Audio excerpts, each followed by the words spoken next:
ఒకసారి మనకు హెల్లో చెప్పిన లేడీస్ మళ్ళీ కనిపించడానికి కాసింత టైం తీసుకుంటే ఎక్కడో వారిని మిస్ అయ్యామన్న ఫీలింగ్ కలుగుతుంది జనాలకు. అందులోనూ సక్సెస్ఫుల్ సినిమాలతో పలకరించి లాంగ్ బ్రేక్ తీసుకుంటే ఆ గ్యాప్ మరీ కనిపిస్తుంది.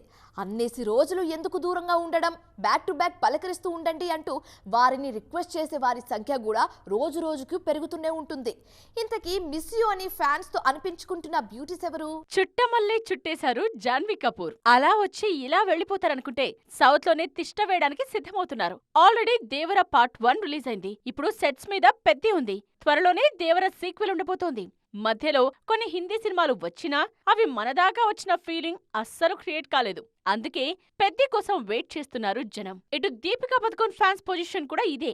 బ్యాక్ టు బ్యాక్ తెలుగు సినిమాలు టాక్స్ లో ఉన్నప్పటికీ ఈ ఏడాది తెలుగు స్క్రీన్స్ మీద కనిపించారు దీపికా పదుకొన్. 2026లోనూ డౌటే. ఆ తరువాత మాత్రం ఐకాన్ స్టార్ సినిమా ఉంటుంది. స్పిరిట్ లో కంటిన్యూ అయి ఉంటే ఆ మూవీ వార్తల్లో అయినా ఉండేవారు దీపిక. ఇప్పుడు అదీ లేదు. కల్కి 2లో కూడా ఇక ఆమె కనిపించారు. సో దీపికను ఓన్లీ ఐకాన్ స్టార్ మూవీలోనే చూసుకోవాలి సౌత్ ఆడియన్స్. నార్త్ లో సినిమాలు ఉన్నప్పటికీ వాటి ప్రమోషన్స్ సౌత్ లో ఎంతుంటాయన్న దాని మీదే ఆమె ప్రెజెన్స్ ని ఫీల్ అవ్వడం డిపెండ్ అవుతుంది. కల్కి నుండి దీపిక అవుట్ అయ్యారు, కానీ దిశా పాట్ని మాత్రం కంటిన్యూ అవుతారనే హోప్స్ ఉన్నాయి జనాల్లో. ఆమె నటించిన కంగువ ఆశించినంత క్లిక్ కాకపోవడంతో సీక్వెల్ కి ఫుల్ స్టాప్ పడిపోయింది. కానీ కల్కి సీక్వెల్ మాత్రం కంటిన్యూ అవుతోంది. ఓవైపు హాలీవుడ్ లో బిజీ అవుతున్న దిశ సౌత్ ని మాత్రం వదలడానికి ఇష్టపడటం లేదు. ఇటు ఆలియా పరిస్థితి కూడా అంతే. రాజమౌళి RRR లో సీతగా దక్షిణాది జనాల గుండెల్లో తిష్ట వేశారు ఆలియా.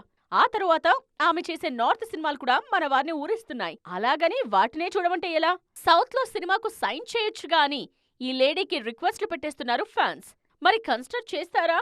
ఫ్రీక్వెంట్ గా సౌత్ విజిట్స్ ఉంటాయా? Let's wait and see.